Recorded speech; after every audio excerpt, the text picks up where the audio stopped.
Mike putting out the tweet I reference every time I hear a stat that Tony Gwynn struck out exactly 6 times in the decade of the 1980s. I don't think that's true either. It's a little cheap shot there from Mike Petriello. Hello, Mike. Good to have you back on. Right. I can't tell you how many Padres fans are mad at me for thinking I'm speaking ill of the dead here. Tony Gwynn's like an all-time great contact hitter. You deserve every bit of heat that you get for that. By the way, Tony Gwynn would be just fine. He's not launching. He's not swinging. Look, Luis Arraez is hitting 377 by playing a Tony Gwynn-like game. Tony Gwynn could be playing now and not whiffing 100 times. Totally. He'd be great. He'd be a wonderful hitter. And at the same time, he would still strike out a little more than he did in the 1980s. A little more. Just because, yes. A little more. Yes, like DiMaggio, right. Why don't you diss DiMaggio next time you want to have some fun on Twitter? You do that too. Get Gwynn, DiMaggio, all the good guys in the sport. Rip them. All right, so velo is climbing, right? So give us something on that. On fastball velocity still on the rise. Yeah, you'd think that when we had the pitch timer come in this year, people thought that maybe, not enough time between pitches, velocity would go down. That hasn't happened. Every single night you're seeing a new pitcher you've never heard of hit triple digits. And I want to say something because I know people are going to see this and they're going to say, well, it's because the technology is different. Because back in the day, the guns would measure this. I can tell you this.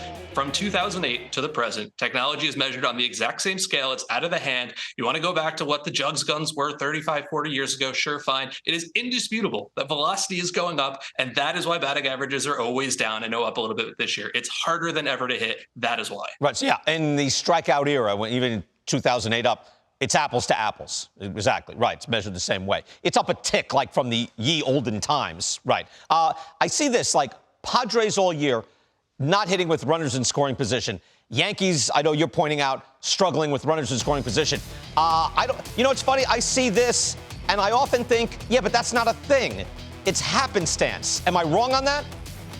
Well, I don't know if you're wrong on that. Their problem is that they don't hit in any situation, right? Yeah, I mean, their issue right, yes. It's not what they do with runners in scoring position. First of all, they've had the fewest plate appearances with runners in scoring position. That's right? a problem. Can't drive them in if they're not there. Right. With the bases empty, you look at the bottom 5 teams on base percentage with bases empty, right? It's the Yankees, it's the Royals, it's the Tigers, it's the White Sox, it's the A's. And I know everybody over in Secaucus, I know you all love Sean Casey, and I don't have a bad word to say about him. That is a tough thing to come back to mid-season. What are you going to do with that? The group is just not built to get on base and score runs. Yeah, no, we love he arrived and found that team, by the way. That's where they were.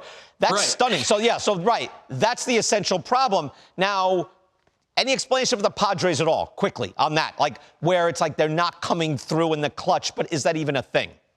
Yeah, the thing is that they're like 10 or 11 in extra innings games. Who does that? Who goes in extra innings and loses every single time? That's weird. It's fluky. It's not predictable. It's not predictive of what's going to happen. I'm still in on the Padres. I want you to roll this back in 3 months. Padres are making the playoffs. Oh, yeah, no, we're playing run differential theater all the time. Also, we're talking about this guy on a daily basis. Unsung baseball-y star, Ha-seong Kim.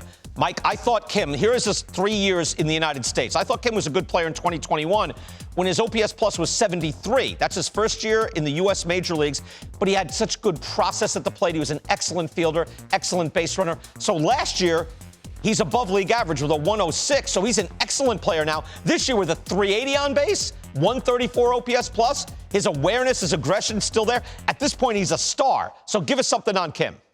If you look at, there's a couple different versions of wins above replacement, as you know. But if you look at the baseball reference version, he's top 3 in baseball right now. Ohtani number 1, and then Kim and Acuna kind of go back and forth. I am not going to sit here and tell you he's the 3rd best player in baseball because I don't believe that to be true. But this is exactly the kind of guy a stat like wins above replacement does great. And listen, he's hitting better than Rafael Devers, right? Mm-hmm. He's playing all-world defense up the middle. You're going to have a 2020, most likely, Gold Glover up the middle. That is a guy we should be rewarding. That is a guy we should be looking at more than just saying, well, he drove in 40 runs this year. Did he have a good season? I don't know.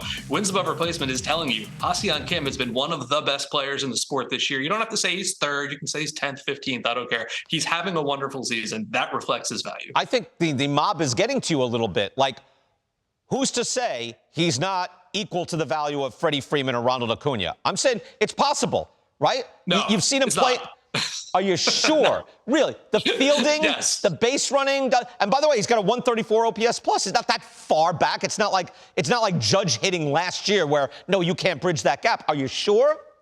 I'm sure he's not the third best player in the sport. Don't get me wrong. If you were to sit down a baseball fan and say, hey, list out the 50 best players in baseball this year, does Kim make that list? Probably not, right? So that's why I think War here is doing a great job of saying, no, don't overlook this guy. He's an incredible part of whatever success they've had. Am I really going to sit here and say he's better than Freddie Freeman? I don't know if I can do that, Brian. Maybe his season is as good as Freddie Freeman's. Now, I'm not saying he's as good. His season, put it all together, might be. Just give it some thought. I know you're having trouble processing this, but give it some thought. All right, Mike. I'll get on that. Well, there you go. Actually, yeah, it's your Padre bias. You didn't Tony Gwynn, Ha-seong Kim. I don't get it. Mike, see ya. Thanks, Brad. Good. You're going to take some heat.